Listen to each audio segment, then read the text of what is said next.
and welcome to Treyarch. I'm John Raffis, and this is the very first live stream for Call of Duty Black Ops 4, the first of many streams from this, our new live stream studio. So let's get right to it.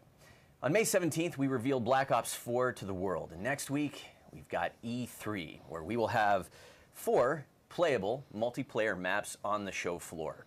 We thought today would be a great opportunity to kind of talk about where we were at reveal, speak to a few community questions that came out of reveal, but also look ahead to what's in store for next week. And to do just that, I brought with me 2 guys who need no introduction, but will get one anyway, Dan Bunting and David Vonderhaar. Gentlemen, welcome. Thank you, Raffis. All right, let's jump right into it. Next week, multiplayer maps on the show floor. Let's start broad, sort of recap a little bit about reveal. Dan, why don't you tell us about what people can expect from Black Ops multiplayer when they get their hands on it? Well, first of all, Black Ops 4 is a game that's been built from the ground up to be played online with friends. It's a game that really reinforces your social connections, your social gameplay experiences. I think that that's what our fans and our community has come to know and love about Treyarch and the games that we make, whether you're playing competitive multiplayer or cooperative zombies. It is a deeply engaging and continually rewarding experience. So with competitive MP, I think we talked a lot about it. Vaughn, you're welcome to jump in any time, but we're going to make him jump in, guys. Don't worry. He's jumping in real soon. Yeah, so we talked about the game that we are bringing specialists back in a kind of different way, in a new twist. We talked about it being a game that is deeply rewarding, with a big focus on overhauling our weapon systems, making those systems feel like they're more competitive, more satisfying to players. They have a good deep learning curve that players can master. But it's also got a more grounded, more tactical feel to it. That's right. We want to introduce that tactical layer so that players feel like they can compete together, that there's a whole new layer of depth to the game that they can play and just continue to master over a long period of time. So David, that's good, by the way. So I didn't even take a breath. My job is done. I don't have to talk anymore. I just go home. No, I'm kicking it back over to you to talk about game design decisions. So if you could talk about some of the design principles at play that you guys have enforced for Black Ops 4. Yeah, so I mean, always we start with what we call the game pillars, and they are sort of foundational things that guide a lot of the decision making for where the game is. So they're I use them in my job as kind of a report card for the work that we're doing as a team. So one of the big ones that's important to me for the pillars was rewarding in all things. I think that's a really simple way of saying everything that you do when you play the game, like if you press a button, it has the haptic feedback, it has to give you audio, right? It has to animate. Like, sure. These are all really simple things in isolation, but together they create that kind of experience where subtly, doing something as simple as reloading your gun has a lot more to it than just everything that you know about reloading your gun, maybe historically, right? And that includes effects, animations, the model, lighting. I mean, just across the spectrum. So that one's really important. The other one that we talked about a lot was fun to watch, right? Mm-hmm. And there's a lot of ways to think about fun to watch. It's not just, hey, this supports streaming features, right? That's a thing, that it's streamer friendly, but also the game design itself, right? So when Dan talks about the specialist in particular, there's an example of, as a spectator, while you're watching the game, you understand a little bit more about what's happening there because you're watching a particular player play a particular specialist, and that particular specialist has things and does things that within the game loop that no other player can do. So that makes it sort of easier to understand when you're watching and a way to associate how well you do playing that person than with the person who's actually streaming. So those are like 2, and then the third one. Well, but all that feeds into the idea of like letting people still be sort of like a Call of Duty badass, but sort of unlocking a deeper potential. Yeah, of course. I mean, you create a class and score streaks, and selecting your weapon and configuring your weapon and the chat. I mean, all the things that make Call of Duty are still here. Yeah. In a big way. And our third pillar is we wanted to have a deeply rewarding road to mastery, where we want players to feel like they can pick it up easily, but that journey that they take from the beginning of playing the game all the way to their infinite number of levels they might earn through the game, it feels like they are constantly learning new things, and that there's never a nuance that they haven't picked up on over time. Sorry.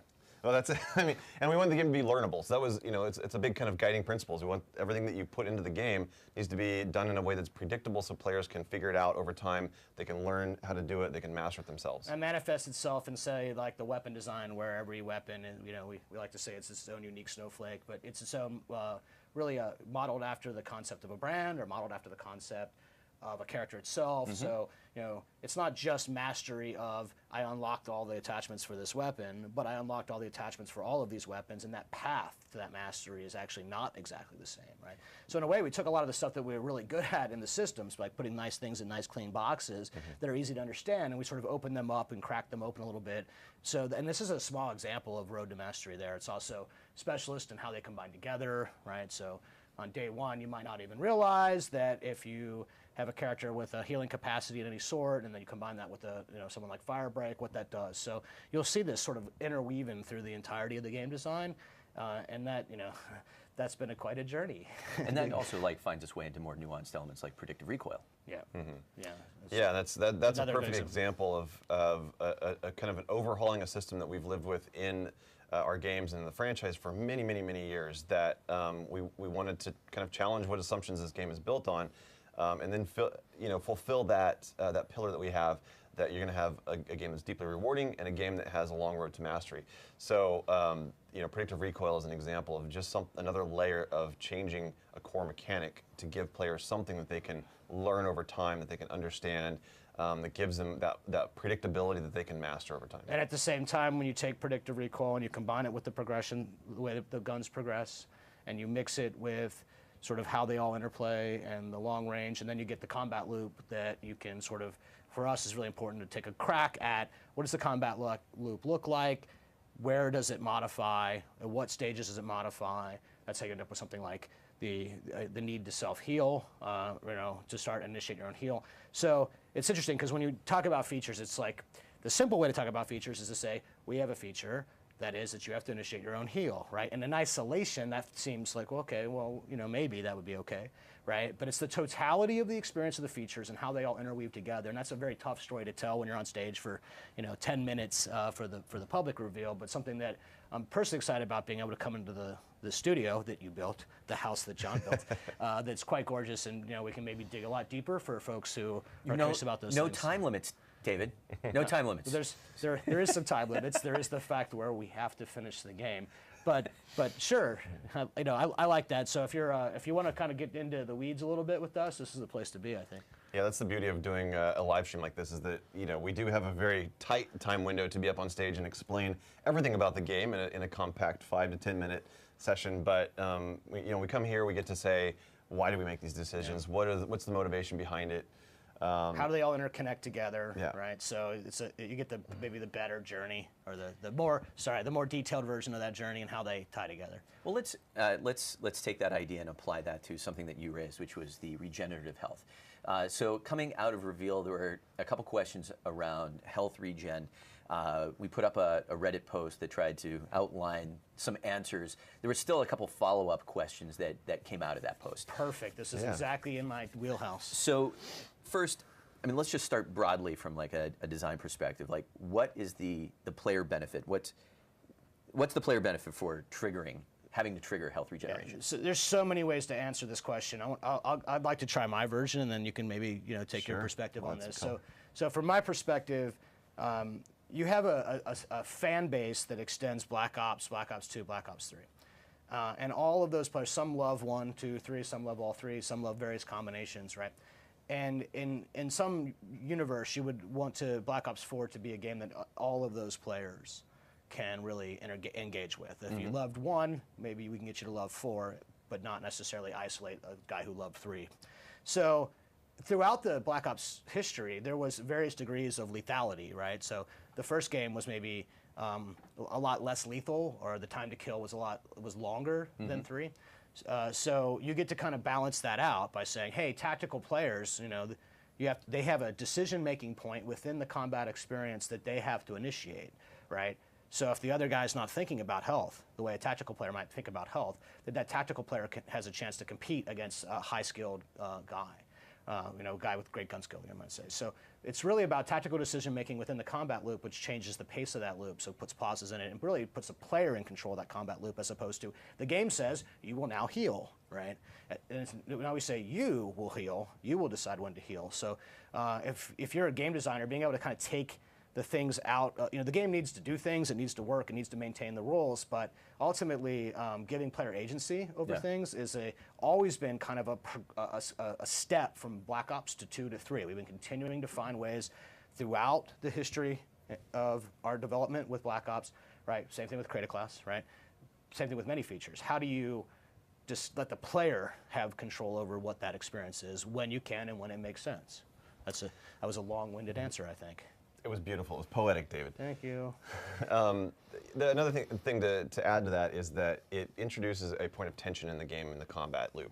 And that point of tension is something that I think just adds depth. And if you go back to our pillars, every decision that we make on the development team is guided by those pillars. So if we say we want this game to be deeply rewarding, so give me a road to mastery where I can learn, I can master a mechanic, and make it feel good and satisfying at every moment of that journey.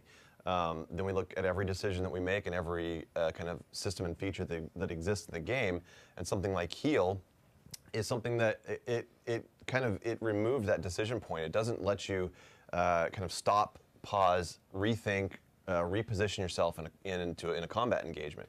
So the effect of having self-healing as a mechanic that's manual is that the combat you see people staying in combat longer because they'll take damage, they'll pull back behind cover, they'll stay behind cover a little bit. Funnest part of the experience. That's the funnest part of the experience. I mean, staying in those really high intensity battles is really the most satisfying part of our game, and so we want players to be in that experience more often. Well, there was also kind of a follow-up question to all this. So it's like on one hand, there was like, explain to me sort of how this all works, what's the benefit. But there's sort of the follow-up about stim and the use of the stim shot. Sure. So how exactly does that factor into health? So in early development, when we start to bust out numbers, or you play the game at reveal or at E3, everyone should clearly understand that when you're at this stage of development, none of the specific tuning is completely locked in, right? So no one worry. Yeah, we're pre-alpha. Right. So, however, here's what stim does. It does two major things. When you heal, there is a time period before you can heal again, right? So if I go out, take damage, heal, go back out, take damage again, now I have to wait. I can't heal immediately. Yeah. So stim will shorten the time that it takes for you to be able to do that. It also speeds up how long it takes. So after you stim, right, then how long it will take to get back to full health, right? So I've heard it all before. How is it going to be not a crutch, gear piece, right? Yeah. So the answer is tuning, the answer is data, the answer is player feedback, right? In this job you hear, that in the abstract it seems like, well, you're going to have stim. Well, you're also going to have to make super tough choices between stim and other 4 things in the gear slot. So I'm not worried. You don't have to be worried. This is what we do with you all, right? Exactly how we handle it. And the gear category is a new introduction of content into the Create a Class this time around, where we wanted to take some of those kind of modifiers that you have to your gameplay experience and take them up a little bit in the power band so that you get something that increases the granularity of your combat customization, somewhere between perks and score streaks. That's what gear does, and you get to choose 1 out of 5 pieces of content in that category. So stim is 1, and I do want to just kind of echo what David was saying. It's pre-alpha. We do a lot of tuning between now and game launch. We incorporate feedback from every time we put the game in players' hands, and it doesn't stop there. Beyond launch, we are constantly tuning the game. I mean, you saw that with Black Ops 3. We're still making changes to the game, even recently. So some that you love and some that you don't love. But all for the good, of the community and the gameplay experience. And in this case, we've already tuned stim shot based on the experience that people had at the reveal event. So we were watching. So now it's faster, right? We were collecting data. It's funny because there was a lot of, it was a hot topic in the community. People were talking about stim shot. They were talking about armor a lot. Those are the two kind of big ones. The data that we were collecting on the back end from all of the performance metrics showed that armor wasn't even that effective at helping people stay alive longer or get more kills or anything like that. So armor was actually one of the weaker pieces of content in that category. Stim shot was very powerful, and so was the motion sensor. Motion sensor was also very powerful, so both of those have been tuned since then. We do need to nerf the motion sensor. Well, you guys have totally gotten out in front of my next question, which is like, I mean, at reveal, starting with reveal, I mean, the game has been in people's hands more and sooner than we ever have before. Like, what have you taken away from that? What have those experiences kind of put your attention on from a design and development standpoint in terms of kind of what you're evolving? It sounds like that process has already begun. Wow, geez. So The way that we measure, the way that we track performance, the analytics that are gathered, and what to do with those analytics was stuff that we spent a lot of time on trying to. And we started on 2 really, and then on 3 we had real tools, and then on 4 the tool development about how to measure that. So, you know, it's hard, but you have to for me personally, try to take the emotion out of, you know, the decision making that you make there, because people have very visceral reactions, right? So, you know, to be at a reveal event, which is a semi-private event for the most part, and be able to gather and collect data about the game being played at reveal, that is like light years ahead of even where we were on 3 in so many ways. So normally you don't get that kind of data. Maybe you get it at alpha. Some get a little bit of beta, and then you don't get the most of it until the game's out when, you know, 1 billion people are playing, right? So it's nice to be able to have that kind of stuff up front. Some mad shouts out to the guys inside the building that are helping us do that. All right. But we've done a whole tuning pass. All the weapons have been touched. All the pieces of gear content have been touched. Score streaks have been tuned. It was a good first run to get this in people's hands, to start kind of testing the data that we're collecting with our own internal playtest data, and kind of judge also that Vaughn mentioned the emotional component, try to take the emotion out of it, but it is a data point as well. You've got your metrics, which you're saying, how is this thing actually performing against the ways that we measure performance? But then you have sentiment, and you have perception, and you have emotion. There is a part of that that you have to take into consideration. Twitter. When There's you a lot of Twitter. There is. Yes. Twitter's they have a voice, and it comes through loud and clear. Don't worry, Reddit. I got you. I got you. I loud and clear. I got you. Well, that's probably a pretty good point to start sort of turning our attention toward E3 and looking ahead into next week. To kind of kick off that discussion, Dan, you've got some news that you want to share with us today. Yes. Are we talking about the E3 maps first? Yeah, one of the things that we are talking about at E3 is we are bringing back 4 fan favorite maps for Black Ops 4. 4 fan favorites, Dan. Tell us what they are. I actually have them queued up here. The first one that we're talking about is Jungle. It's a map that we made in Black Ops 1. It has not been revisited since Black Ops 1, but it's one of our favorite maps from development. And we just feel like it didn't get enough love, and so we've remastered the Jungle. Is that why? Yeah. Is that why you did that one? Yeah. It's an awesome map, and it was. It's an awesome map. And we've not only completely rebuilt. You will like it. completely rebuilt the map. And this is a map that will be available when? This will be a map that's available at launch. Okay. It comes with the game. Comes with the it's game. Part of the game experience, and it's each of these maps that I'm going to talk about, we've rebuilt from the base level, from the ground up. It's all new. Visuals, all new. We've even done some gameplay tuning, some changes to adapt to the mechanics of the game as they've evolved from Black Ops 1 to now Black Ops 4. So that's the first one, Jungle. Slums. Slums is the second one. You want to talk about it? I just want to talk about how awesome it is, and the nature, like the competitive nature of that kind of map, the walled garden in the middle, right? These are all experiences that they're fun to come back to. It's actually really a good thing to sort of remind ourselves what we learned then, right? Because when you go from 1 to 3 and things that had happened between those games, how fast 2 was, and then the verticality of 3, and then come back around again, right, on 4 to look at Slums as as a pure great design roller test case. It's like, oh, this is why these maps were good. These were why these maps are popular. And when you get to 4 and you come back to the ground, right, you got to it's kind of maybe slightly obscurely to say, it's actually important to remind ourselves that the pace of 4 is more in line with 1, because you're not thrust jumping and you're not wall running, right? So it's sort of like a really good way. So Slums for me was like, oh yeah, this is the one that I loved, right? And that's good, because I loved Slums. Well, and so did the community. Woods was happy. Yeah. He's nodding in agreement back there. Yeah, but that was one of our audience favorites from Black Ops 2, and they the community has asked for that one to come back many times, and so it's a pleasure for us to bring it back. Next up, we have Summit, which was another classic from Black Ops 1. We joke because it was one of the first maps that we actually built for Black Ops 1 multiplayer. Can we tell you the truth about this? The very first map you make for any game, new game, it's actually the last map you finish. It's like you're trying to get your mind around things, and the level of self-criticism about the first map that you make, and then somehow the second, third, fourth, fifth, whatever, those maps are so much easier to get done. And Summit, was a very popular map, and as a map we liked. but it's also like the one map you were playing forever. Right? Well, perfection takes time. But yes, Summit was Summit was one of our favorite maps. Yeah, after a while. Right. Some of us have to work on it a lot. I get to do the fourth map. Okay. Firing range. Firing range. Is that a question or a statement? That's a statement. Nice. Firing range is Exclamation mark. Firing range is the fourth map that'll be available immediately with Black Ops 4.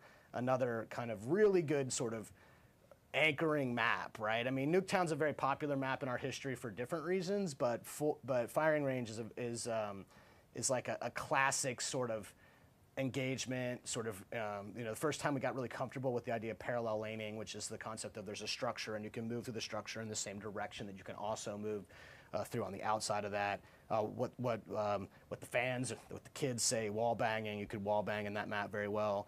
So that's using bullet penetration feature to sort of shoot through a wall to hurt somebody on the other side of that wall. So there's a lot of really good lessons there. So I like these 4 maps because if you can use them as a history lesson and a coaching and teaching tool for the newer developers and map level designers who have joined us over the years, and they're good case studies in so many ways. And obviously I'm talking very from a designer perspective on those kinds of things. But wait, Dan. There's more. There's more? No. You were born for this. No. Well, you did mention Nuketown. No, I didn't. You did mention Nuketown. I did not. We are bringing Nuketown back for our fans, and it's a map that has been it's a map that we've reimagined every game, and we've done something completely different every game. But with this one, we're kind of going back to the Cold War roots a little bit. And it is, but it's got a different twist. So if you look at the very original Black Ops 1, it was really built into that sort of American ideal of Cold War era suburban families. And we have recaptured that theme of the heart of Cold War, but we've put a different twist that we think is a lot of fun. We can't wait to talk more about it. And it is a map that we're bringing to our fans shortly after launch, but everybody who plays Black Ops 4 will get it.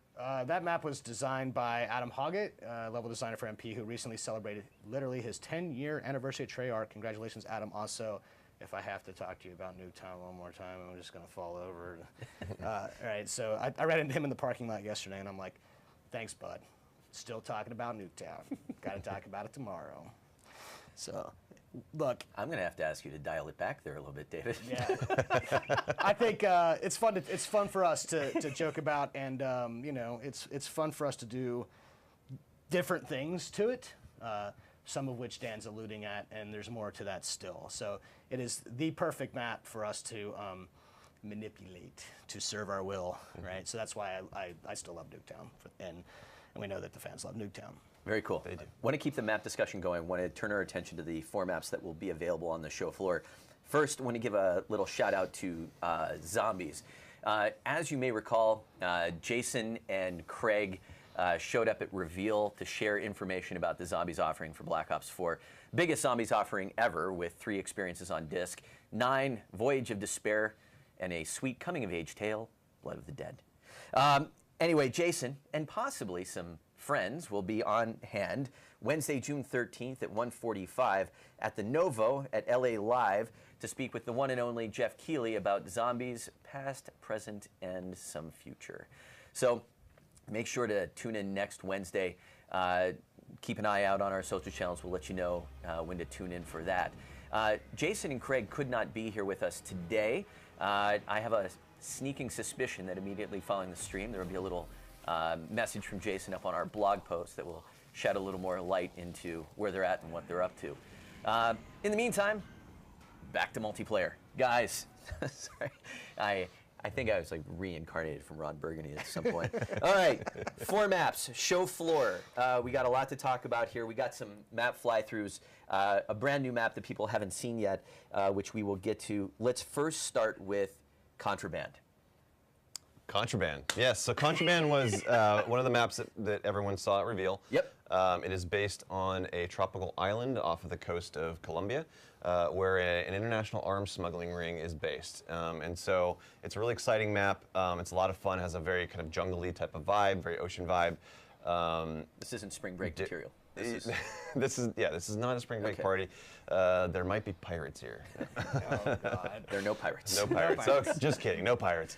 But it is, Contraband was a really fun map to make. We really enjoyed capturing that kind of old world vibe mixed with this new world kind of contraband under the radar sort of smuggling ring camped out here. So it's got a lot of underwater combat. Has really tight choke points on the bridge. This bridge is a central hot spot, especially in domination, trying to capture the B point. And that's kind of what this map is all about. Yeah. It also looks really good. So pretty. And then next up, I believe this is the new one, Frequency. Sure, we want to do the new one right away. All right, let's talk about Frequency. Get into it. Frequency is it's a very small, chaotic map. Actually, in development, we were calling it frenetic because it's one of those maps that you get a lot of fast-paced action. It's got a really great flow to it, constantly moving players around and colliding them into really great, intense head-on battles. But Frequency is it's based in Hunan province. It is a very large, complex listening station that our specialists have gone into assault, and it sort of has that a little bit of that kind of danger element to it. Where, if you remember, even we talked about Summit. That was one of the first maps that we did, where we added the risk of falling to your death. So you have to be careful in certain areas. This is another one of those maps that you have to be a little bit more careful when you move around the outside lateral paths. But the inside is a super tight choke point hotspot.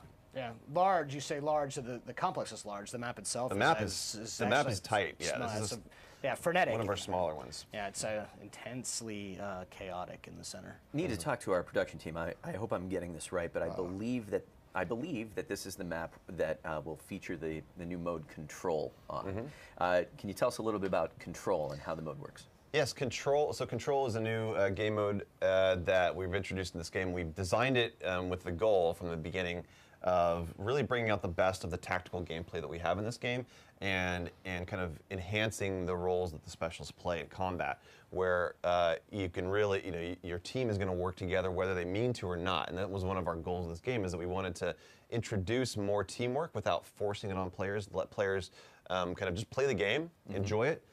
We've talked about, we had this kind of philosophy of what's in it for me. Like, I want to help my team, but I want to make sure that I'm doing awesome myself. So every single mechanic that we've designed is really designed to cater to our Call of Duty style of player, while also introducing teamwork, whether active or passive. And this mode is really built to bring that out. With a shared, pool of lives, right? So there's an example of how you can, what's in it for me? Well, I shouldn't die, but then by not dying, I also, right, can help my team win. So those are how you get players shared goals, right, without forcing the shared goals, because it's bad for you to do that. It's bad for your team to do that, right, towards the end. So the way that this mode resolves can be quite intense. There's nothing like throwing yourselves on an objective at the same time you're trying to not die, right? So these are good examples of how you sort of can bring the teamwork out. We really talk about it in terms of bring the tactical play out of the game, and it's you will help yourself by helping a teammate. That's the what's in it for me kind of thing. But that might also show you that Dan is maybe not a team player. Throwing yourself on an objective without dying. Yeah. Sounds like game development. That's what I do. Wins. It's intense. It's a great mode. Wins before KD. Fans love it. Wins before KD. All right, Seaside. That is another map that we will have on the show. Seaside is a coastal kind of old world town in the coastline of Spain that's been built. It was the site of a demonstration that kind of went awry. Government forces had to come in, so you see lots of big tanks have come in and barreled through walls. This is one of the first maps that we built on this game. We are still playing it forever, just like every game we make. But it's a lot of fun. I mean, this map has a big kind of open courtyard in the middle with sniper overwatch positions that Can you explain to me how the tank got in there? Because I'm still trying to figure that out. You'll never know. It just busted through the wall and kept going. So that central courtyard is a site of some very intense battles. It has great sniper positions up there, while at the same time having a lot of tight, choky kind of flows around the outside. So if you want to take, for example, take the path to the wine cellar, it's going to be kind of a windy path, lots of cover, lots of sort of kind of in and out positions that are fun to just fight close range combat with. I do appreciate that the pastries and wine were left untouched. So that's Priorities. Priorities are straight. Treyarch has a It's history important of running in Spain. running tanks through that particular structure, those types of structures. Last but not least, Payload. Payload. Payload is an ICBM facility, a missile defense station that's built deep into the mountains of Iceland. Nice. Yeah, that was Going through the bullet hole thing. I think you're stealing the blackout stuff right there. So you'll see Thanks, Tommy. these kind of like these large missile silos built into the mountain. You're going to play in and around one, so that's kind of the hook of this map. You're playing through one of these missile silos, around one of the big missiles that's taken apart. You can actually fight in and through it. So it has some really kind of tight head-to-head spaces. The way that the lanes connect up in this map are very different from how we traditionally do, and that leads to some new kind of strategic opportunities for how you might attack the center. That center spot, again, is a very intense hot spot, but we also have some really tight paths that we've put, for example, some hardpoint objectives on that are really hard to hold down. And so, you know, we want to do these kind of twists on the game modes to give players new experiences in how they capture and hold an objective, and this is no different. It's fun to see the maps again. Usually in early development, you know, I'll play these maps, but then I'm on to the next set of maps while they get arted up like this, right? So it's like, whoa, that's awesome to see some of the work that the hardworking men and women of Treyarch Art Department has done to make this thing look the way that it looked. Right? Good job. All right. You've been busy with those guys, huh? Yeah, they've put in a lot of hard work, and they've turned out great. All right, we've got a couple announcements to close things out. Before we get Is there, it time to go? any closing thoughts from you guys? Any last things to share? Anything? Well, we can't wait to bring the game to E3. It's going to be on the show floor. Multiplayer is playable for our fans in a couple of places. Yep. So hopefully that can shorten some lines, and we'll have more on that very shortly. Absolutely, but if you're looking for what's playable at the Activision booth, you'll see us. It's in the South Hall, number 1001. You'll get to play these 4 maps: Contraband, Frequency, Seaside, Payload. And it's also worth noting that we will have a number of PC stations set up and ready to go with multiplayer at your disposal. It's probably also worth mentioning that immediately after E3, there will be a couple of us at the DreamHack event in Sweden. So keep an eye out for Jonathan Moses and our brand new community manager on the PC front, a guy named Rob Smith, will be wandering around the show. And let's see here, what else we got? Following E3, following DreamHack, Black Ops 4 will also be playable at the CWL Anaheim Open on the following weekend from June 15th through the 17th. On the CWL front, immediately following the stream, you might want to check out the COD Twitch channel for all of the for the schedule for all of the new CWL matches. And last but not least, wanted to throw out a few thank yous for today. We don't get to stream from a new stage without a small army of people making it happen. A couple people: Tommy Lira, Robert Sanchez, Lee Staples. Little Scott Eckert action thrown in there. Josh Negrin, thank you very much for all of the help on the production front. Josh Torres, Rob Smith behind the scenes, Stephanie Glover, Jay Per, your art services team, and everyone at Activision for helping to bring all of the assets to life. Fox Designs, Kim, Grace, Rocco, the Treyarch's live ops and production teams, and last but not least, Rose Villasenor. None of us would be sitting here if it weren't for her getting so much stuff done and making it happen. Thank you very much. And to everyone that tuned in today, thank you. Looking forward to see you at E3, and we will see you back here at Treyarch soon. Have a good one, everybody.